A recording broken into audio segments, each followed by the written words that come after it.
can you introduce yourself, tell us where you're from and what company you're from? Yeah, so I am Oli Hammond. I'm a partner at Fuel Ventures, who are a seed-stage VC based in London. Cool.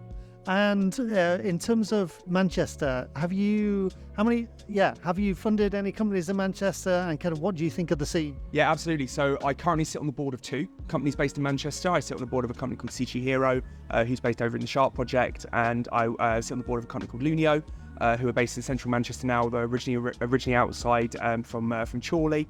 I love the scene up here. I mean, one of the key reasons I'm here tonight is so that I can explore the scene a bit better. I've got some great connections up here. People like Tim Dempsey and David Levine, who have been very good at introducing me to Manchester-based companies. But it's about time that we spent a little bit more time up here and got more ingrained ourselves.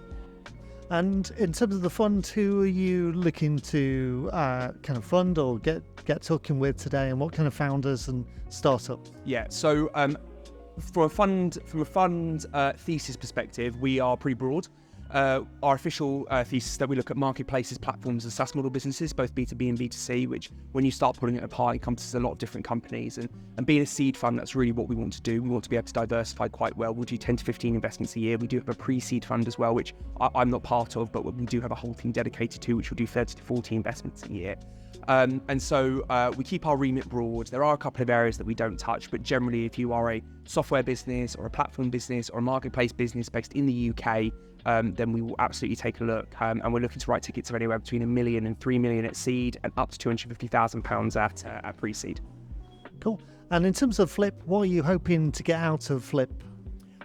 I'm hoping just to make the people of the businesses of Manchester a little bit more aware that we exist. We primarily exist in London. Like I said, we do have investments all across the UK, but primarily as a business, we exist in London.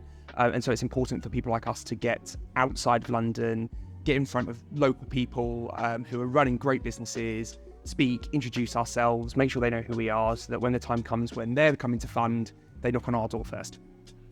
And if you could give one advice to founders, what would it be? That's very hard. That's very hard.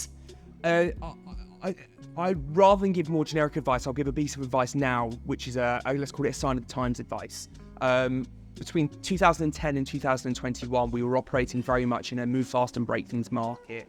Funding was quite abundant, it was quite aggressive, and as a result, what we found were there were companies who were executing very high burns in order to get to where they thought they needed to be.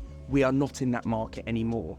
And what I encourage for founders is that when you're looking at press, when you're looking at PR, when you're looking at advice, typing in online advice for fundraising, things like that, be very wary about that advice that was dated 2019, because that advice is now out of date. And really what you should be focusing on now are the core unit economics of your business. I think most investors now, and especially professional investors, I think they've moved out of the growth at all costs model, and they're much more focused on businesses proving quite early that they can build sustainable unit economics, and we would rather see businesses grow at good levels, 100 to 300% year on year with good unit economics, than businesses that grow 500 to 1,000% year on year, but actually the unit economics that underlie that are complete trash. Cool. And why Manchester? It's a big city, there's a lot going on, great creative sector, great tech sector. My experience of London is that a lot of people who historically may have based themselves in London because of things like COVID can see the opportunity of moving out to places like Manchester. It might be Manchester, might be Newcastle, might be Leeds, might be Liverpool. But obviously Manchester, if you're looking at Northern England, is a massive hub.